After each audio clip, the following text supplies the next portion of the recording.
Hello, and welcome to Quick and Honest Art Talks. I am Michael Carini, and today I want to talk to you for a minute about AI art. If you've been anywhere, you've heard about AI art because it is here and it appears to be here to stay. And I'm curious what you think about it, because it's almost like people didn't watch The Terminator from 1984. Because AI art, it seems to be dominating a lot of these social media platforms, and I'm curious what your experience has been so far. Now, some people will say that AI is a tool that can help artists unlock creativity, whereas others say that AI art blatantly steals from artists and that the platforms are built off the backs of artists who had their work stolen without consent.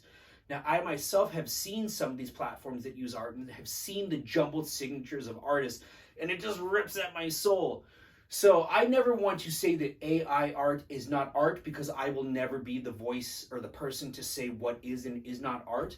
But I find it very interesting because I think that it poses a big challenge, because I do notice on social media that it is everywhere. Even in regular posts, it seems to be dominating, where it's hard to tell what is real and what is not real. And as an artist that tries to make my living doing this, it is already an uphill battle to make this living. And now I have to compete with a system that can generate limitless images just at the snap of a finger. Whereas me, I have resources that have to go into my heart, my soul. I have to try to sell it. And I do find that it is posing a difficulty for me. And I'm curious if you are experiencing the same thing, what your thoughts are on it. But I do think that it is probably here to stay. And I know this conversation has been had in the past when we had digital art come around.